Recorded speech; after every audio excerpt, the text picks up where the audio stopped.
भारत के प्रसिद्ध संतों में से एक रामभद्राचार्य तुलसी पीठाधीश्वर के नाम से भी जाने जाते हैं।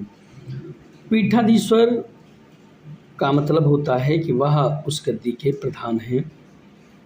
रामभद्राचार्य अक्सर सुर्खियों में बने रहते हैं। विद्वान संत के साथ साथ जन्मांध होने के कारण लोग इनका बड़ा सम्मान करते हैं और ऐसा कहा जाता है कि तुलसी पीठाधीश्वर रामभद्राचार्य जन्म के कुछ महीने के बाद ही अंधे हो गए थे। इनके दोनों नेत्रों की रोशनी चली गई थी, परंतु यह वर्तमान समय में प्रेमानंद पर अभद्र टिप्पणी करके फंस गए हैं।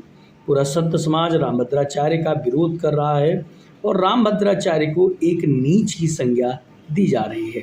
रामभद्राचार्य अक्सर सुर्खियों में बने रहने के लिए विवादित बयान तो देते रहते हैं। रामभद्राचार्य का जो भी औचित्य रहता हो, परंतु वर्तमान समय में इन्होंने जो प्रेमानंद महाराज पर अभद्र टिप्पणी कर दी है, उनके ज्ञान पर प्रश्न चिन्ह लगा दिया है, वह देश के लोगों को भा नहीं रहा है और साधु समाज ने, साधु संतों ने रामभद्राचार्य का विरोध प्रारंभ कर दिया है। वास्तव में प्रेमानंद महाराज वर्तमान समय में दुनिया के सर्वश्रेष्ठ साधु संतों में से एक माने जाते हैं। उनका मूल मंत्र यह है कि वह स्पष्ट बात करते हैं और लोगों के सामाजिक जीवन की बात करते हैं। वह राधा रानी का जप करने की सलाह देते हैं।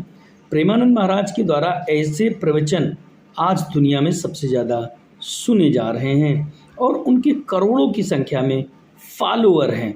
रामभद्राचार्य के द्वारा की गई इस अभद्र टिप्पणी के कारण प्रेमानंद महाराज के साथ साथ साधु समाज उनसे आहत हुआ है। ये ऊंची हरकतें रामभद्राचार्य के द्वारा हमेशा की जाती रही हैं। 60 वर्ष के बाद जिस प्रकार से ये सठिया गए हैं रामभद्राचार्य जी, ये इनको ऐसे बयान नहीं देने चाहिए।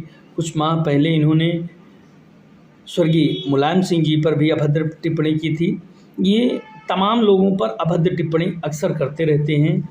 अच्छे संत का मतलब ही होता है समता, समानता और लोगों के हृदय को जीवंत रखने के लिए उनका सम्मान करना। ऐसा संत वही होता है जो सदैव दूसरे का सम्मान करे। ऐसा संत नहीं हो सकता है जैसे रामभद्राचार्य हैं।